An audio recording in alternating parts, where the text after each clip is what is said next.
Hello, everybody. My name is Gawdat Bahgat. I am a fellow with the Gulf International Forum and very glad to moderate this panel today. As everybody knows about the war in the Gulf, and things are changing every minute. And the focus of the discussion today will be on energy, the impact of the war on global energy and regional energy markets. And there are many good reasons for this. Gulf region holds 48% of proven global oil reserves and produces about 31%.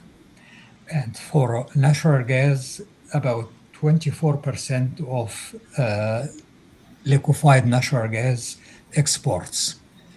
And since the start of the war, Strait of Hormuz has been a major issue. What the impact of the war on the supplies of oil and gas from the region. And to address these issues, we invited 4 of the top people in this area. We have with us Justin Alexander. He is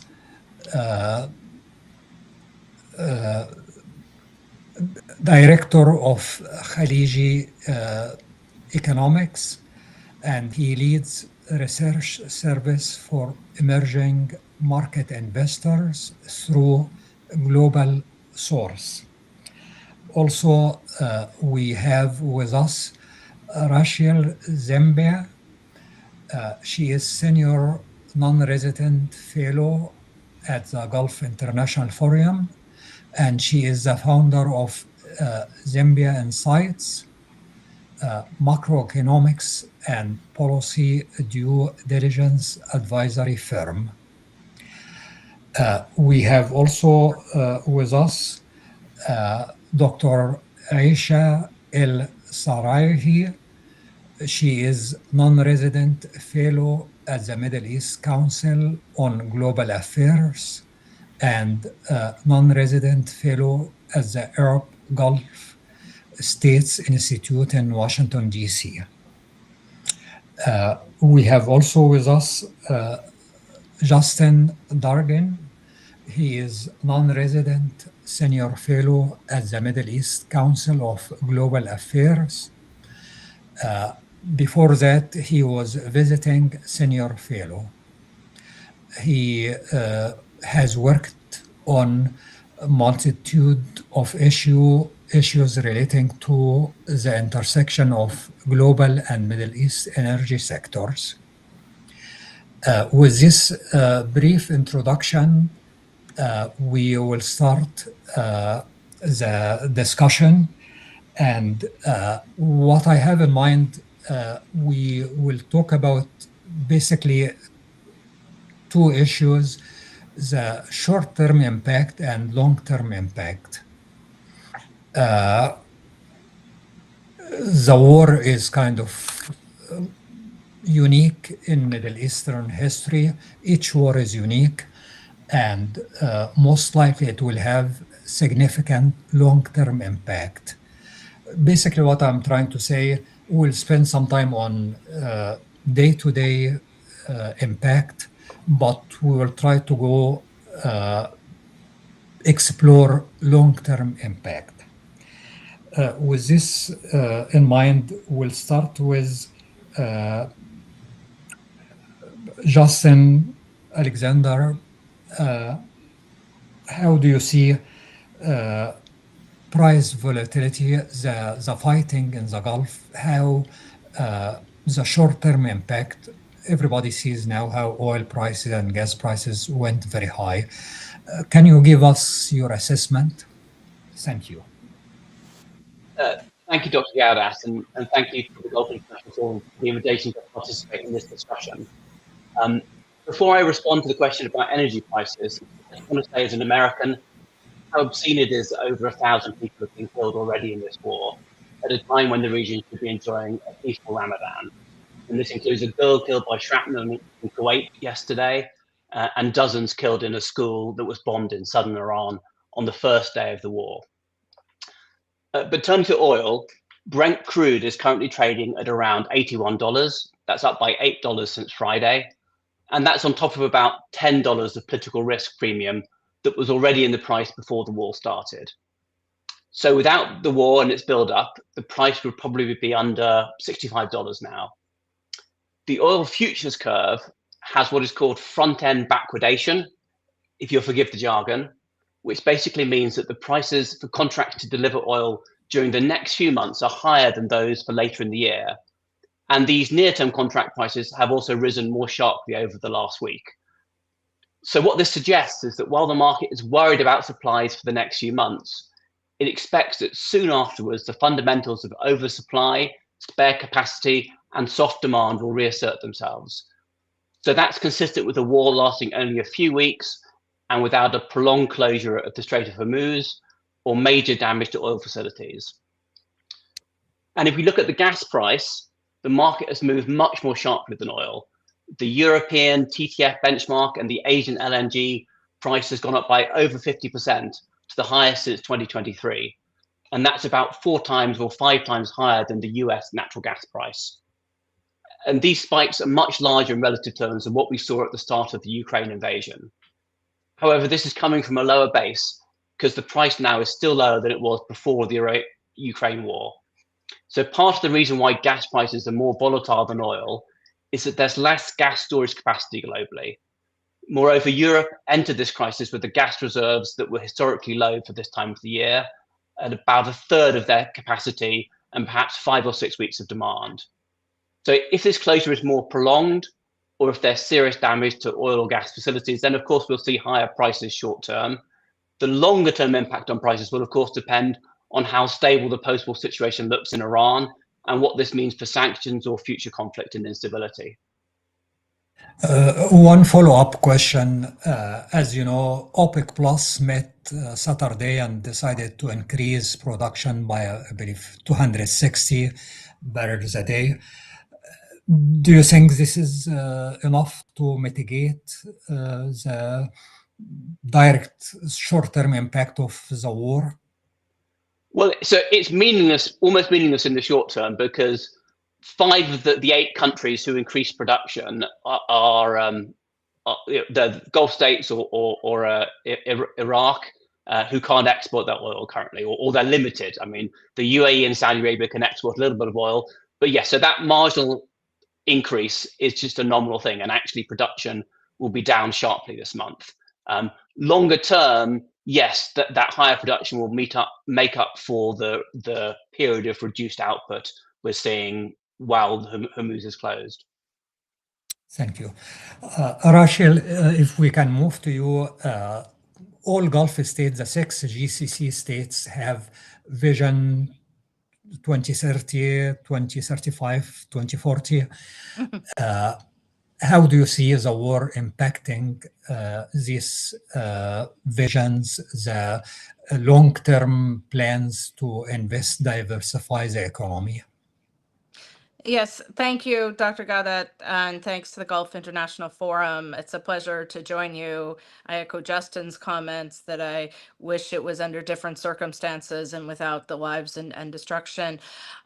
So I think we were already in a circumstance where some Gulf countries were reassessing and reprioritizing some of their vision plans. I'm thinking particularly about Saudi Arabia, where challenges attracting FDI and just the scale of the transformation, while a lot is happening, there was a reprioritization of projects. In this sort of circumstance, I would think the long-term commitments will remain, remain, but the short-term priorities will change. And to the extent that oil volumes and gas volumes are down, revenues will be down in the short term. Now, normally when oil prices rise, this is a good thing for the producing states in the Gulf. But if the reason is a shortage, supply shock, or a transit shock, then that is not beneficial. And that's where I think we'll see differentiation also amongst the countries in the region on the grounds of what are the countries that may have other pathways of egress of getting their revenues to their supplies to market. We're seeing focus in Saudi Arabia on the East-West pipeline, the UAE via Fujairah, though that is also facing some strains. So there's that question. And the other is on the basis of the financial resources at home and abroad that the countries have. I would anticipate in the current circumstance that capital inflows from abroad will be lessened, that the strong plan of IPOs that some countries in the region, including Saudi Arabia, had will be stalled. That doesn't mean we will necessarily see gigantic returns of capital from abroad, but on the margins, I would expect more local assets to be drawn on via stabilization funds, and that countries that had weaker financial balance sheets, such as Bahrain, will come under more pressure. We saw today, I think it still is today, the UAE and Qatar, the UAE markets reopen after 2 days of closure, and predictably they closed downwards.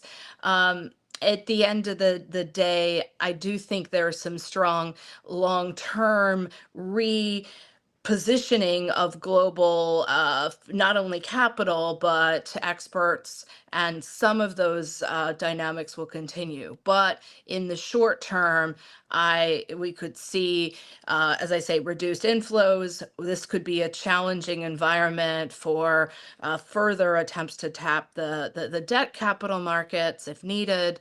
It's a good thing for some countries in the region, as I say, such as Saudi Arabia, that they financed a fair amount of what they then thought was the 2026 needs at that point.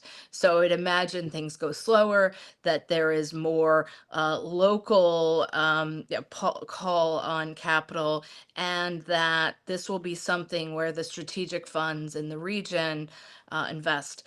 One other thing I guess I would point to is that these dynamics have probably reinforced the go global effort of some of the NOCs in the region. We've seen Qatar Energy invest in the United States. A few of the countries, especially, invest in natural gas in the United States. It's not enough to offset losses if there is major outage and shut-ins domestically for a lengthy period of time, but it may reinforce this desire to have global portfolios, especially in natural gas. And with that, I'll end and look forward to hearing what everyone else has to say. Also, I have a follow-up question here. Wonderful. I've been working on the Gulf for more than 30 years, and since I started working on the Gulf in the early 1990s, I've been reading about reducing dependency on oil revenues. Do you think the war and the threat to oil supplies in the long term will add more incentive to GCC states to really reduce their dependency on oil revenues and be even more aggressive, more assertive in diversifying their economies? They are already making very important move in this direction. But do you think the war and the huge impact on oil supplies will make them go even stronger? Yeah, I mean, I think even before the war and the conflict, there was an urgency to speed up diversification, to look for other sources. That was in a function of a global oil market that was well supplied, and a global economy that is less oil dependent than in the past, despite some shifts in the U.S. back towards fossil fuels. We have China much more electrifying, and we really have countries veering towards the technology as a driver, but also the interest in critical minerals and the desire to sort of not only diversify, but to look into what are the building blocks of the global economy going forward. And so this may, increase. There had been some, notable success in diversifying revenues, at least in terms of the fiscal balances. The challenge is that there was a lot of oil revenue priming the pump to support those dynamics. There's others on the call, including Justin, who I know will have thoughts on this as well. I could see, I mean, combating these attacks, if it continues, if anything, also might mean more need to spend on security, on other dynamics. So there could also be some shorter term spending needs. But I know we've got a panel that I'm sure will think about. We'll have other things to add on that. So Thank you. Dr. Aisha, glad to have you with us. And Gulf states, I believe all GCC states have been trying to diversify their energy mix. UAE is the only Arab country with nuclear power. Saudi Arabia, Qatar, Oman are taking very serious steps to diversify their energy mix, hydrogen, renewable, and so on. What is the impact of the war on energy diversification, energy transition? Thank you, Gawdat, and it's a pleasure to be with everyone today. And I'm glad to be asked about the energy transition during these critical times when everything else becomes a priority, and where also renewable energy has not been as a priority as much in a normal time. Back to your question, Gawdat. Energy transition for the Gulf countries. I think before answering the question on the impact of the current situation, we need to take a step back and look at what are the drivers for the energy transition in the Gulf. So as Rachel mentioned, the Gulf are looking for diversifying the economies, looking for different sources of income away from the oil and gas, and that requires expansion of industries, expansion of different economic sectors. At the same time, the standards of living are on the rise in the Gulf, but also the population is also growing in this region. And all of that actually putting a pressure on the energy demand. So the energy demand in the region is also in the rise. The per capita energy consumption is one of the highest globally.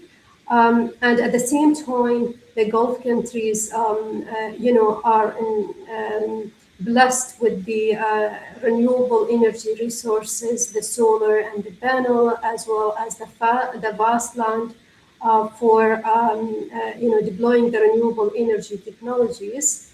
And indeed, over the last few years, we have seen an increase really on the renewable energy production in the region. If you look at, it has increased to something like 10 gigawatts in the region from something like a few megawatts in the past. And this is happening across the Gulf countries. So the reason for that also, because the more we use renewable energy for example, power generation, the more we have the ability to release natural gas or oil that is used for the power generation, and that oil and gas can be used for other uses like that serves the economic diversification or also for an export. So the main idea here is that what drives the energy transition in the region is really kind of like a necessity, but not really related what to happens globally. And in fact, before we speak about the current situation, the crisis that's taking place at the moment, actually before that, if we looked at the global picture, the energy transition globally, there has been actually a slowdown in energy transition, and that is because of several reasons, including the political and the geopolitical issues, especially with the change in the U.S. administration. The current administration has, advocated for the fossil fuels, the incentives for renewable energy through the Inflation Reduction Act has been has been removed, and that affected the energy transition, not only in the US, but also in other parts of the world, because the US has greater influence, as we know, abroad.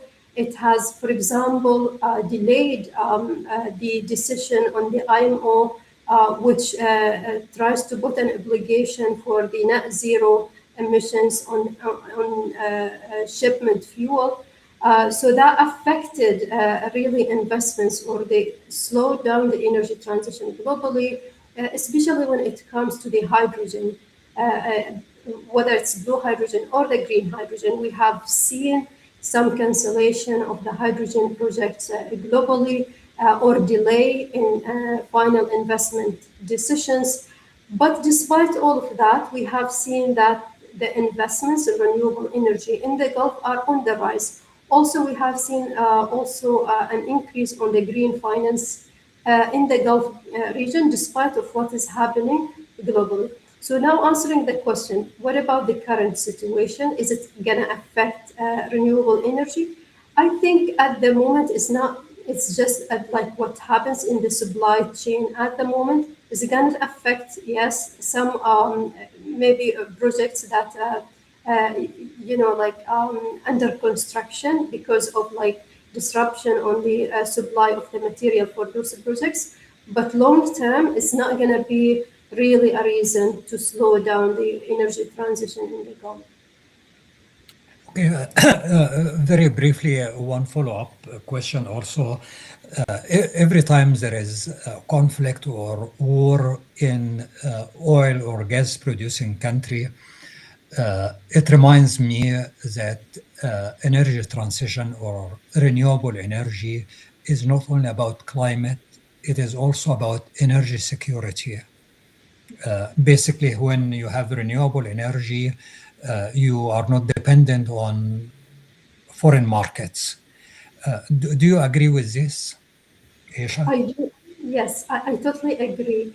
Actually, like if we look back on like what has driven really the innovation, technological innovation in renewable energy, energy efficiency, and even the hydrogen back in the 1970s. In Europe, for example, the 1970 oil embargo was a main driver for the Europe to look for alternatives, to secure alternative energy resources, and to reduce its dependence on the imports of the oil and gas. And but because Europe had access to natural gas from Russia, that slowed down the the European commitment to renewable energy and the hydrogen for some time. But then again, we have seen after the Russia-Ukraine war that Europe again have taken another kind of like momentum to increase the support and the incentives for renewable energy and for the green hydrogen. But like because there are technological challenges with all of these new technologies. And whenever there is access to alternative resources like the natural gas, we see again a slowdown. So historically speaking, it has been the energy security that has been driving the energy transition more than really the climate change, the commitment to the reducing greenhouse gas emissions and the net zero only happened in 2015 when the global community signed the Paris Agreement. But again, the energy security has been a repeated factor for the energy transition. And I would say more or less in the Gulf, energy security also a factor, but also because the Gulf has abundance of solar and renewable energy. So why not use these resources and then do something else with the oil and gas? Thank you. Justin, Dargin, very glad to have you with us. And my question to you, the interruption of oil and gas supplies from the Gulf is impacting global economy. As everybody knows, global economy is well integrated, but at the same time, different regions, different countries are impacted in different ways. As everybody knows, Asian markets, especially China, India, Japan, South Korea, are the main importers of oil and gas supplies from the Gulf. Europe was dependent on Russia till the Ukraine war. And so can you help us to understand how the impact of oil and gas supplies from the Gulf varies from one country, one region to the other?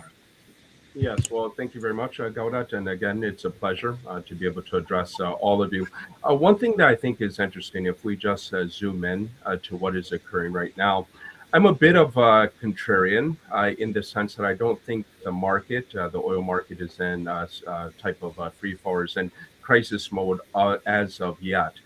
We do have a minimal, of course, amount of tankers that are transiting, but of course, they're under elevated risk. These are in particular segments from Greek shipping companies, so they're taking on much higher risk, and sometimes actually they're disabling transponders. And of course, as we know, the war risk insurance has tightened sharply. But what I would say is that overall, we are in a type of partial risk environment. We're not in total paralysis as of yet, and that's why actually I'm a bit of a contrarian when I say that markets are not in a panic mode. But we are experiencing obviously a price shock. We've seen that oil prices have risen roughly about 15 or to 20% or so. But what is interesting is that we do see a type of seesaw motion, and much of it is dependent upon what President Trump is saying, for instance. So we saw a reduction in oil prices just a bit when he indicated that oil tankers would be able to be escorted by the U.S. Navy by the Fifth Fleet.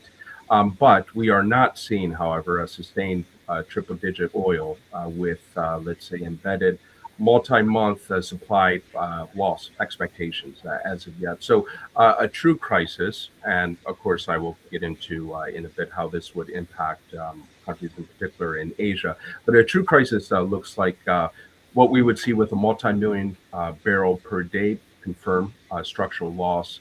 Again, persistent triple-digit pricing, and then also the market being able to say and believe that there is going to be a structural scarcity. So we aren't there yet.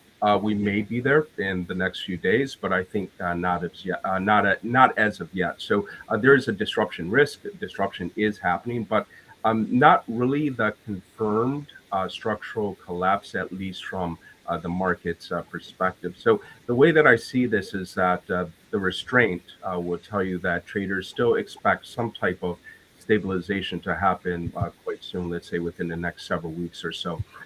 If we do compare this with the 2000s and 2010s, for instance, we're in a much different place. Just even the expectation that the Strait of Hormuz could have been blockaded would have increased prices quite significantly. But now we're in a different environment. Of course, we have U.S. shale oil production. We have Latin American production as well, in particular from Brazil. Canada has emerged to be quite consequential. Guyana, West Africa. So a lot of these buffers did not exist in earlier eras, for instance, when there were geopolitical events that occurred in the Middle East. But if there is a type of medium-term disruption, so if the disruption endures, persists beyond several weeks, we will see spillover into the equity markets. Of course, we'd see a broader tightening of financial conditions. There would be investment delays, potentially manufacturing slowdown, and then of course there would be inflation that would ripple throughout the global economy. So at that point, I would say that if it persists for the next several weeks or so, oil would go above $100. That would be quite plausible, perhaps even exceed the peak that occurred during the Russian incursion of Ukraine, where it reached Brent reached about $130 or so. So we could see that. And of course, this would amplify inflation throughout the macroeconomy, and Asia would bear a disproportionate exposure of that. So to address the elephant in the room, of course, we have to look at China. China is quite dependent upon exports that transit the Strait of Hormuz. It's roughly about a third of Chinese exports pass through Hormuz. A quarter of gas exports are also exposed. So China is quite structurally vulnerable. And we see that China has actually been putting some pressure on Iran to open up the Strait of Hormuz and to ensure that there is a free flow of traffic and obviously oil tankers and gas LNG tankers throughout that area. So I would just like to end there. But what we can see overall is that China, which has been taking a much more of a leadership role in negotiations in the Middle East, we can see that at least from the sidelines, China will be putting pressure upon Iran in order to mitigate some of the conflict, at least from its side. Thank you, Justin. And also a follow-up question. United States, as you know, is now the largest oil producer in the world and major gas producer. Do you think U.S. oil and gas supplies will help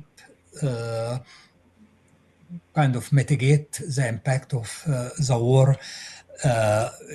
Oil prices now are high enough for shale producers in U.S. to raise production. How do you see these dynamics play out?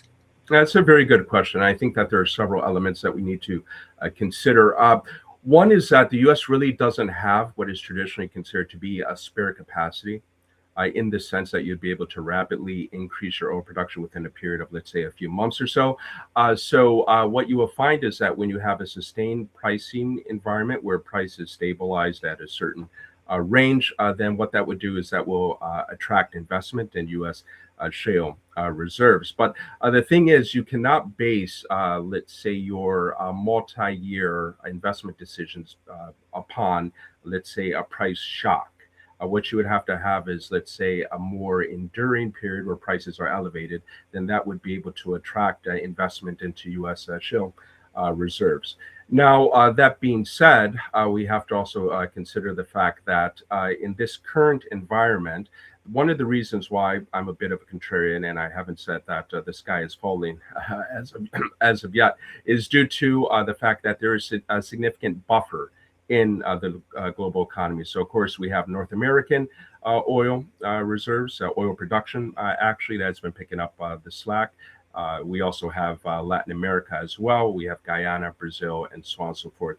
So what I would say is that the U.S. supply and production and exports have been able to mitigate what could have been, or at this moment, as I speak, a full-blown crisis. Again, we don't know what's going to happen in the next few days because things are changing actually per hour. But I would say that the U.S. has been able to provide a buffer in terms of increased volatility in the global oil market. Thank you. And one question to the four of you, if anybody would like to share his or her thoughts.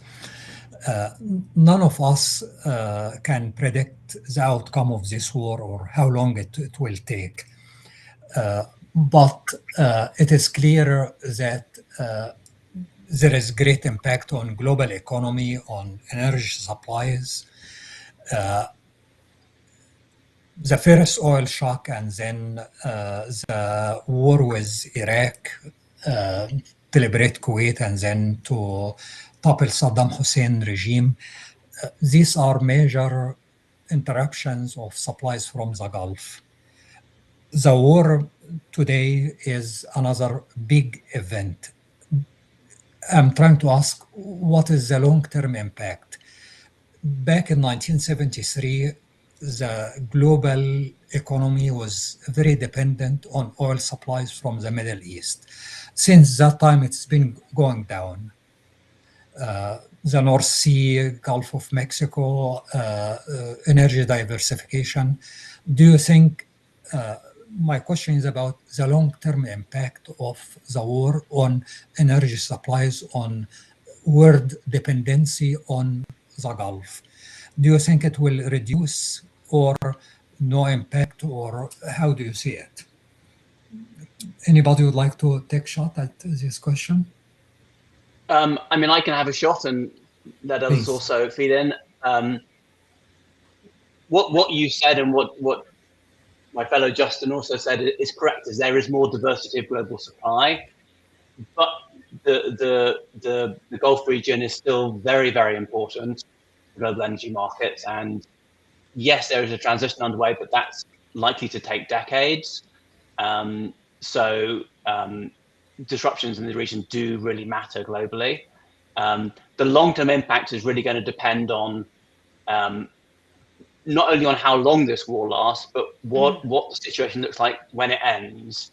If there is a degree of stability in Iran, if there is an expectation that this won't repeat again, then perhaps we'll return to business as usual. But if there's continued instability, then that definitely will put pressure on the global economy and increase the impetus to diversify supplies.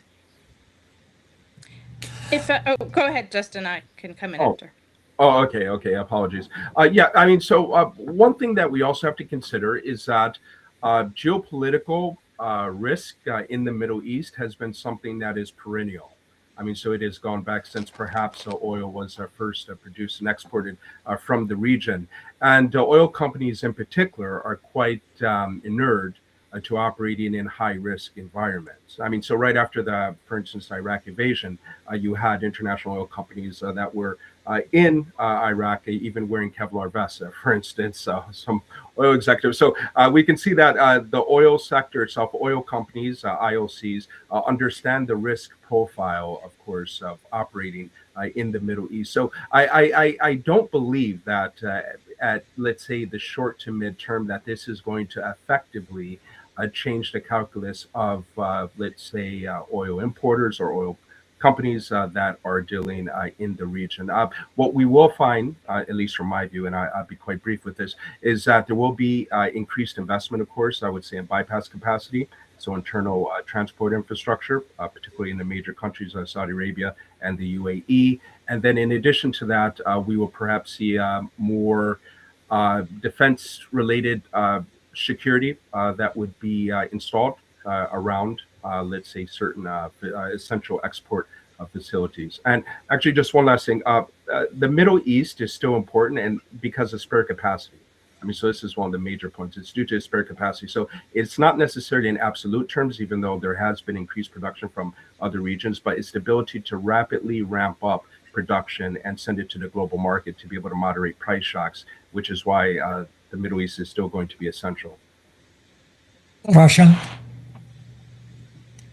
Yes, I wanted to, I guess, draw a distinction maybe between oil and gas as well here, because I do think, and this maybe ties into Dr. Aisha's comments earlier about energy transition and renewables, and she's completely right that energy transition trajectory may be stalled, but the installation of renewable energies, especially in parts of Africa and some of South Asia, has really increased on price dynamics, and I could see that, especially in the medium term, really continuing. I think the political dynamics of countries that were already facing higher price points to import LNG and energy supplies may look for different elements to support their growing electricity demands. On the broader side, I think this also just reinforces a question of what does diversification look like? I've spent a lot of time tracking China and its energy diversification choices, and their dynamics for a long time was don't rely on any one country for more than 10 to 15%. The problem is if several countries all account for 10 to 15%, but they all have almost the same physical choke point, then that's not as much diversification. So in the your question was in the longer term, but in the shorter term, I could actually see Russia increasing a little more market share as there's a little less sanctions enforcement. So there's a variety of factors at play here, but I do think that some of the desire, that there's going to be more desire for that protection. I would also be watching if there is a point, if President Trump is right and prices go down, do we see more countries build up storage, both producing countries, because one of the reasons why we're seeing production shut in is that Middle East, sort of countries in the Gulf, starting with Iraq, were running out of storage very quickly, but also importing countries. China has been expanding its oil storage both implicitly and explicitly for the last 6 months, and it really turbocharged that, taking advantage of cheap oil. Will we see other countries invest in building up that sort of capacity to be ready for? Will we? We're not at a point yet where strategic reserves are being released, but if some of the negative scenarios come into place, so I guess I'd be watching those kind of storage choices and. Including from producers in the Middle East who might say, well, we want to have even more of our storage close to our customers. So those are a few of the things I guess I would see at play here, and maybe even moves to build up storage of some of the products that, if anything, are in shorter supply than crude oil per se, right? We're seeing particular shortages right now or tightness in jet fuel, some diesel, other things like that. So the storage question marks. It's not easy to build storage when prices are where they are. That doesn't make sense. But I think in the medium term, those questions of do countries have the right strategic reserves will come back. Aisha, would you like to add anything? Yes, if I may. I think also like this kind of crisis brings a reminder of the energy independence, and it renews the importance of renewable energy again and again. And I think because, for example, for hydrogen, the main challenge over the last few years has been there are some technical challenges, but I think this kind of crisis will push the countries to really maybe ramp up, innovation in this direction, so it can be used, especially for the green hydrogen, because green hydrogen depends on renewable energy and the water resources. And this is pretty much doesn't depend on the oil and gas. But again, as my colleagues mentioned, I think for the Gulf countries, they will remain important producers for the oil and gas for some time, even after the crisis, because some country consumers like Asia, they depend 80% on their oil and gas on the Gulf region. So it will be important, but I think maybe what might change is the rethinking about rerouting the flow of the oil and gas that in a way it doesn't depend much on the Strait of Hormuz. And yes, some countries in the region has started to do that, but I think more and more investments will go into that direction. Thank you, Aisha. And the bottom line, Middle East, Gulf region has many advantages. It is the cheapest to produce. It is the most environmental friendly to produce, and the strategic location next to European markets and Asian markets. One thing also probably will have some impact. Some people have been talking about Trump administration moving from regime change to regime management. This is very much what happened in Venezuela. Instead of changing the regime, Trump administration found a way to work with almost the same people, with the exception of the president.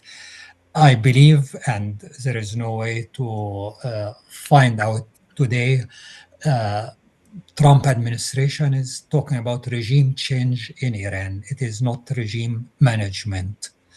And this will find out what will come out, the outcome of the war. But Aisha mentioned a good point about instead of most supplies coming out of Strait of Hormuz to diversify or find a way. Question to Justin Alexander about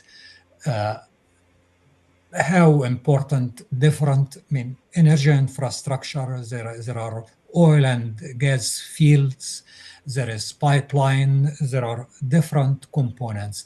Can you shed light on the vulnerability of different oil and gas facilities?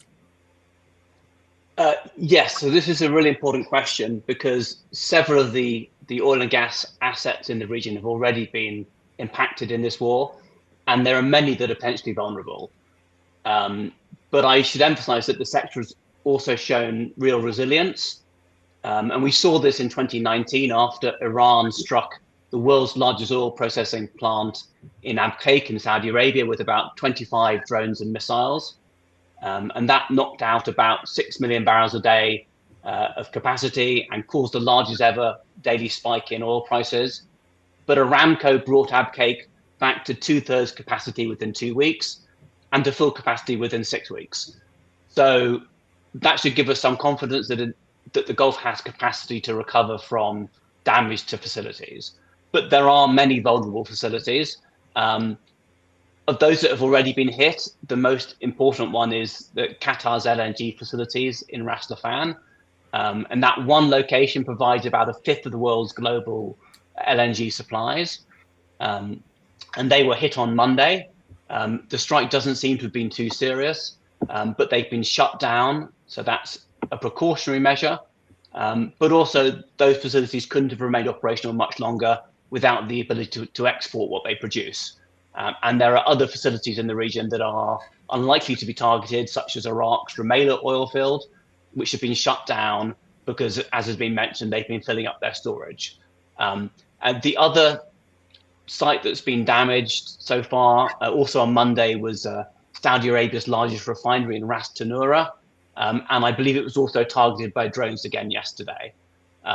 So there have been some, but there are lots of really critical assets where if Iran chose to, it could inflict really significant damage. So one of those is the Saudi east-west pipeline, and that transmits about 5 million barrels a day. And the UAE also has a pipeline to Fujairah on the Gulf of Oman.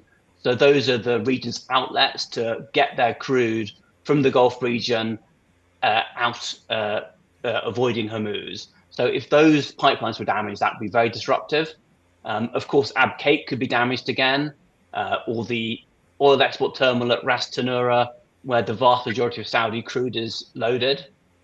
And there are other dangerous targets in the region. For example, power plants, such as the UAE's Baraka nuclear plant that supplies a quarter of the country's electricity. So there are some serious vulnerabilities there. But also the Gulf has shown, particularly Saudi Arabia, has shown in the past a capacity to be resilient and to rebuild. But I should say it remains unclear to what extent Iran is deliberately targeting these assets.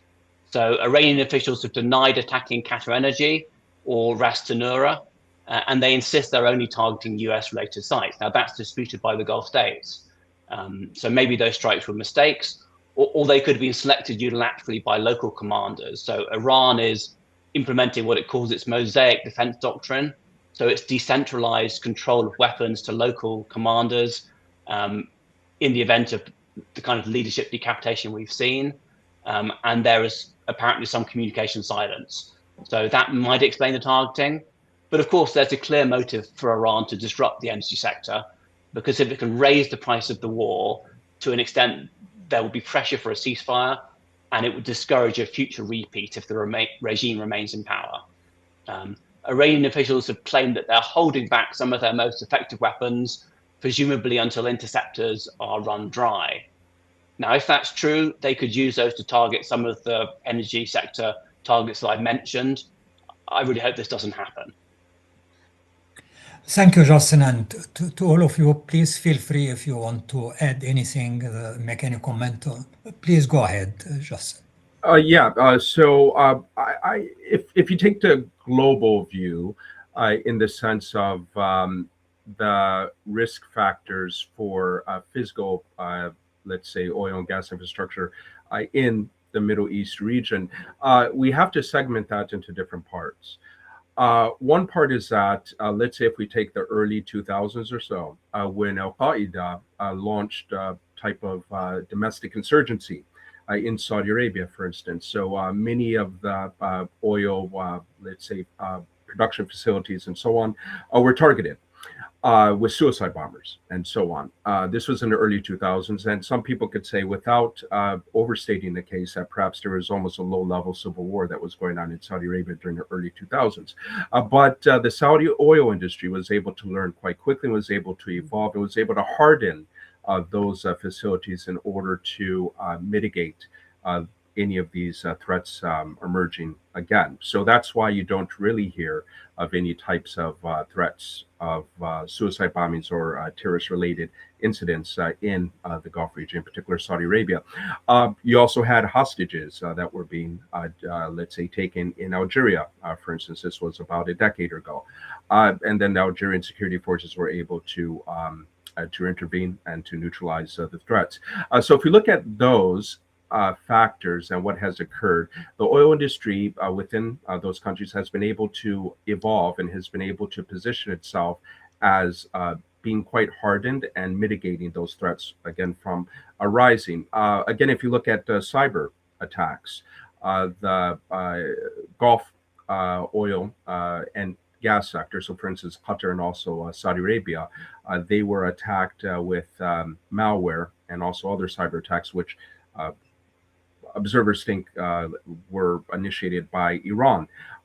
They were able to, again, harden their cyber security apparatuses, and then thereby we don't see, of course, as many cyber attacks occurring. So now this is a new type of evolution that has happened, maybe even a devolution, if we want to call it that way, is that there have been external missile attacks that have been focused upon Gulf energy infrastructure. So what I see going forward is that there's going to be massive investments within the Gulf region in anti-drone technology, Patriot missile batteries, for instance, to ensure that this cannot happen again. So you can, I would say that you can bet that the Gulf policymakers are seeing where their deficiencies are in terms of protecting their facilities. And then if this were to ever happen again, they would be able to have the infrastructure in place to be able to defend themselves adequately. Russian, please. I wanted to bring in another aspect of vulnerability. I think both Justins have done a very good job in talking about the physical vulnerabilities and cyber crime, cyber issues. I think the other issue at play that we haven't talked about much today is this sort of interplay of the sort of military and physical threats with the lack of insurance, with the sort of financial piece of this. And, I mean, I think there's been a lot of, questions and confusion in the context of, not a physical full blockage, but pulling of insurance cover, skyrocketing tanker rates, other dynamics at play. And I think that's, I guess, something also I would watch to see whether, well, first of all, whether the United States can actually scale up insurance involving the Development Finance Corporation, how large that is. I tend to think that vessels won't want to take that on unless there's also the military support. But I would also just be watching for, in terms of lessons learned, this question mark of, do we start to see NOCs and regional actors getting more involved in the insurance markets? We saw in there would just be, I think, a variety of lessons and questions there. I don't think you can separate out the physical risk from the financial one. But I think this place of spending a lot of time thinking about sanctions and the shadow fleet. We spend a lot of time thinking about overcompliance and gaps in compliance. And this is definitely a case where the physical risk drives financial risk and has really led to the more consolidated shipping market, both of oil and gas, but other products, of really pulling back, probably wisely, precautionarily. But how things play out going forward will depend both on physical infrastructure damage, but also what sorts of longer term premia, go in on a shipping and insurance basis. Thank you. And follow-up question. Iran has been talking about closing Strait of Hormuz for a very long time. And so the threat was there. And as Justin Alexander mentioned, only Saudi Arabia and UAE have ways to get around Strait of Hormuz. My question, why other countries have not invested in getting way to avoid Strait of Hormuz, and even Saudi Arabia and UAE, the capacity of east-west is very limited. Is it geography the reason, or I believe it is not only in the best interest of Gulf states, but the whole world to diversify ways around Strait of Hormuz. Why, after many years of threatening to close Strait of Hormuz, and finally it is happening now, why there are not enough investment to get around the Strait of Hormuz? Yeah, Justin, Dargin, would you like to start? Oh, sure. That's a good question. Well, the GCC has made enormous achievements in working together for common aims. There still are certain aspects of intra-regional competition, I think, that unfortunately has served to obstruct investment that could be for the benefit of the region. So, for instance, if you look at the Dolphin natural gas pipeline, that initially was conceptualized as a pipeline that would be pan-Gulf in orientation. So that would be able to ship natural gas throughout the region to help, obviously, for industrialization and power generation needs and what have you. But during that time, in the late 1990s, early 2000s, there were some border disputes amongst some of the member states, which obstructed the full development of the Dolphin gas pipeline as being a regional natural gas pipeline into its truncated form, which of course is only from Qatar to the UAE and to Oman. So what we have to understand is that now we are seeing the GCC looking at its collective interests, because all of the GCC countries now are under attack. So what I believe we're going to see as one of the outcomes is that the GCC is going to work much more closely, and they're going to put aside many of their differences, I believe, in order to help, let's say, realize the collective benefit that they would have. So that's what I see as being one of the reasons why there hasn't been much combined regional investments in order to increase the bypass capacity of countries which are more which are inside, which are not able to transit without transiting from the Strait of Hormuz. Excuse me. Aisha, would you like to add anything, or Justin Alexander, please? Yeah, sorry, I just wanted to chip in and say, I mean, I think you're right. I think the sense might be now that it would have been good to invest in these facilities earlier. But these are huge, long pipelines across the breadth of Saudi Arabia and so on. These are vast expenses, and in fact, Saudi Arabia has been looking at expanding that capacity of that east-west pipeline. But if it's something that's only really needed for a few weeks, once or every couple of decades, it doesn't really make sense to do the capex.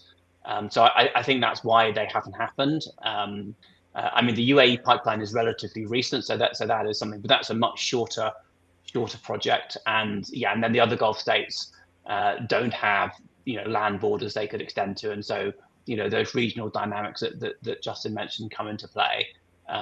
So there may well be more investment in these things afterwards. Again, it all depends on what the outlook for Iran is afterwards and whether it justifies the cost. Okay. Also, we try to learn lessons from previous experience. During the war,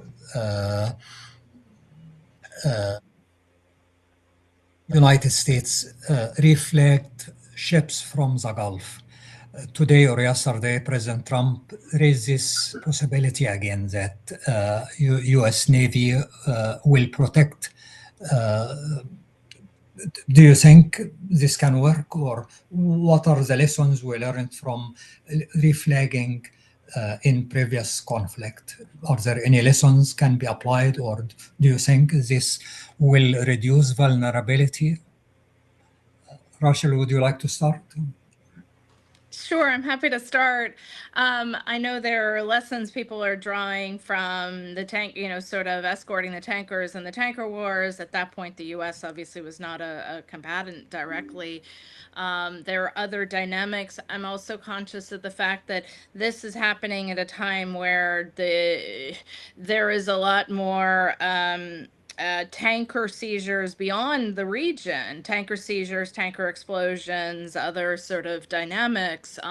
It can work, but I think that's also where there's a question about asymmetries of what sort of material Iran could use against these naval, these vessels, how much of an interest in escalating.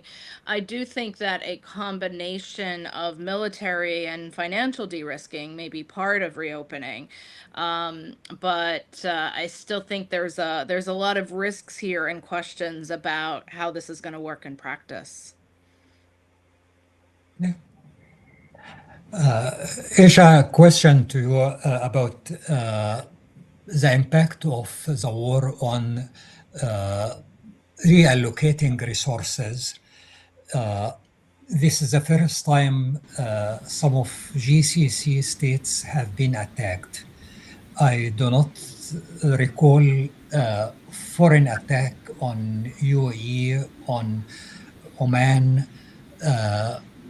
Saudi Arabia had the war with Yemen, but do you think with the war, some of the financial resources allocated to energy diversification will be moved to defense?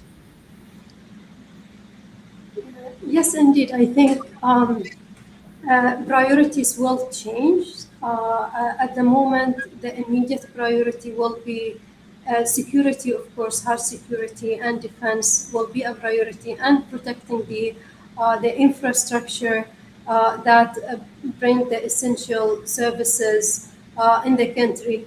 But when we talk about diverting finances do defense compared to the other things like the energy transition, I think it is not also always a fair kind of like analysis, because for renewable energy, the way it works, it doesn't necessarily mean that the government intervention is really high, like direct governmental interventions, because the way it works, it is a cooperation between different investors, could be local investor, but also foreign direct investment that comes to the clean energy.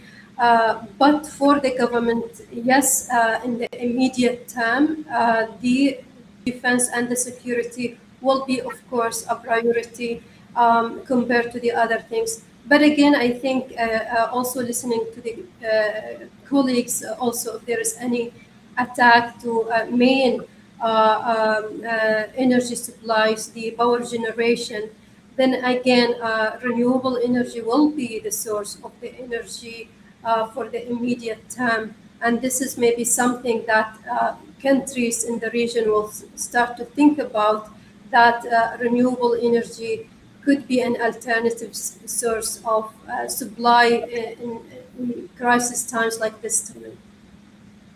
If I could chip in here briefly, and Rachel mentioned this issue of defense spending earlier on, and I think it's a really important one.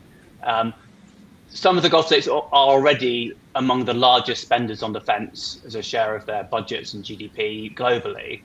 And some of them can afford it, but others, countries like Bahrain and indeed Saudi Arabia, who are running sizable fiscal deficits, it would be problematic if there was pressure for them to substantially raise their defense spending over the long term. But of course, there will be pressure to do that.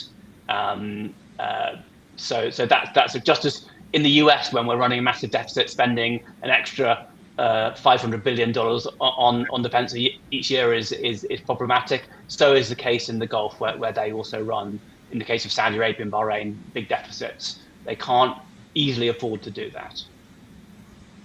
Roshan?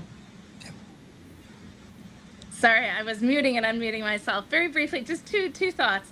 One is that I think this pressure, especially in places like Saudi Arabia, they will need to spend more. I would see this also tying into trying to think about if there are any import substitution options, what can be done at home. This isn't a near-term sort of element, but I was struck in thinking about in my ongoing work about minerals and mining in Saudi Arabia, how much of the dynamics are really about trying to reduce imports of inputs and shift to an import substitution pressure. So in the short term, spend more, and yes, that means importing materials, but maybe we'll see shifts in Vision 2030. The other thing I guess I would watch is tied off something Aisha mentioned around renewables, is also we've seen some of the Gulf countries, especially the UAE, be major investors in renewable energy rollout elsewhere around the world, especially, and investors first in Europe, but more generally across North Africa, across Africa. And I think that's going to be, an area to watch. I still think there is a commitment in that area, and not just from an energy transition perspective, just because of the relative cost effectiveness. And so, as the UAE, Abu Dhabi Inc. still has a lot of capital to deploy, but we'll see how those projects go. So, in thinking about the global and regional footprint, it's not just reallocations at home. It's what does that drive in terms of sovereign pools of capital being maybe more focused on strategic projects in countries that are part of domestic security, for example. Will there continue to be different Gulf investments in the energy sector in Egypt, for example, which is one of the countries that is quite exposed by the gas, the natural gas shortages and the like. But that's a future topic. If I can just say something just very quickly. Yes, thank you. One pillar of the petrodollar economy has been defense spending by the Gulf countries. And I think that this is something very important. So, of course, with the petrodollar system, you have either purposefully or inadvertently, but obviously barrels of oil are sold in dollars. And I mean, whether that was an official agreement between the US and, let's say, Saudi Arabia or not. Now, what happens is the Gulf countries, they will reinvest typically in terms of the traditional petrodollar system or framework. They would invest into U.S. Securities, they would T-bills, and also in U.S. financial institutions. And a major part of that is U.S. defense companies as well. I mean, so that's how you see, let's say, every several years or so, you have the announcement of multi-billion-dollar security or armaments investment agreements by the Gulf countries from, let's say, U.S. West Coast armament companies. So this is a critical part of the petrodollar economy, the recycling of the oil-based funds into the U.S. economy via armaments as being one pillar of that. And I think that's not going to change, but this has been something that has been consistent, and we will see this perhaps increase. We have about 4 minutes left. I will just say one thing, then we'll go around the table. Would like to hear final thoughts from each one of you. One thing crossed my mind. I don't know if it will happen or not.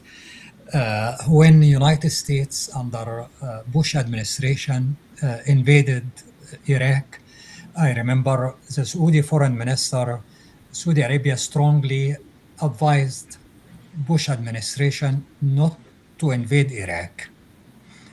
Bush administration did not listen, and everybody knows the history, what happened. I do not know, and I guess none of us knows if this scenario will play out again. What we do know is that Gulf states, GCC states, lobbied Trump administration not to go to war. But United States decided to go to war anyway. I guess it will take some time to find out what will happen next. But Justin, Alexander, would you like to start with your final thoughts, and then we'll go to Aisha, and then Justin, Dargin, and hopefully Rachel will rejoin us. Justin, Alexander? Yeah, so following on from what you just said, President Trump said yesterday, or maybe the day before, that the thing that had most surprised him about this war was the fact that Iran was attacking the Gulf states.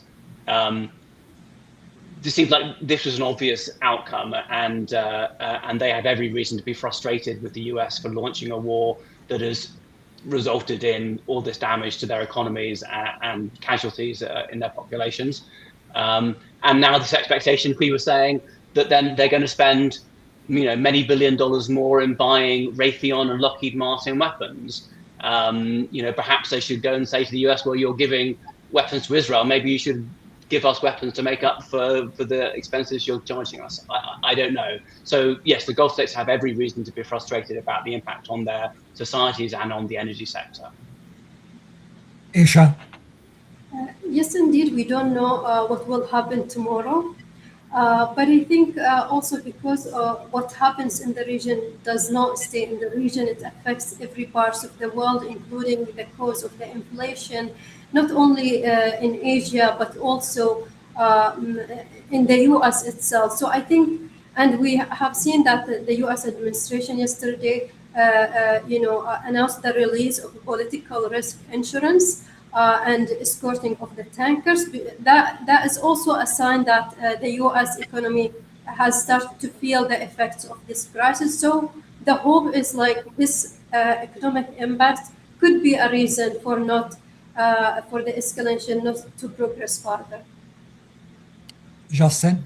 Yes, I mean, I would say that geostrategically, if you look at the removal of Iraq under Saddam Hussein as a threat to the GCC, I think the GCC countries were able to sleep a little bit better at night, seeing that Saddam Hussein was not able to continue to threaten them. We have to remember, though, not just had Saddam invaded Kuwait, but he also entered into Saudi Arabian territory and captured a military base there. So at least externally, as a state, Ba'athist Iraq was quite a threat, I would say, to the GCC militarily. Iran, due to its revisionism and expansionism as well, is quite a threat, or has been, to the GCC countries, in particular through agitation of certain sectarian groups within the region, and then also the encirclement of many, let's say, countries in the region with some of the regional proxies. So diplomacy, of course, is always best, which I feel, of course, and because you always want to ensure that there isn't a loss of life. But I would say, if you look at it geostrategically, if Iran is removed as being a threat for the GCC countries, then I think that geostrategically, the Gulf states would feel a bit safer, I would say, moving forward. Actually, your final thoughts? Thank you. I'm sorry, the internet can't cut out. So I think much depends on, as Justin just said, where things are left and how long it lasts, and what sort of government and ambitions are present in Iran, whether that is the case. As Justin Alexander just noted, the Gulf is in a position where they've been dragged in. They will need to be investing more. And this is also at a time where the Gulf states, many of them had really seen U.S. technology and other partnerships as a real part of economic development going forward. I don't think they're going to be rethinking that exactly, because there's not really an alternate option with China, who is not a military and strategic partner in the same way. But I do think there will be some questions and different hedging. The other thing I guess I would say, and this is more to sort of a U.S. audience, is I'm still struck by the fact that that the U.S. does not have confirmed ambassadors to most of the countries in the Gulf. This is not exactly unique in other regions, but it is really noticeable in a context where interaction is so important. In the Trump administration, there is much more sort of, personal connections at the leadership level. But I do think there is a lot of uncertainties that could be that are being amplified by not having some of those direct channels, and that's going to be something important to address going forward. There are many areas of collaboration. Maybe it'll be more securitized, but that these are all going to be things that have to be grappled with as the GCs, as everyone around the world takes lessons from these dynamics. And especially as the U.S. government likely becomes more and more focused at home in the context of the midterms, which are already very well underway. I learned a lot, and would like to thank all of you, and also thank Dania, Anas, and Michael. And I believe we will meet again very soon, because there is always something going on in the Gulf. And thank you to everybody contributed to this session. Thank you.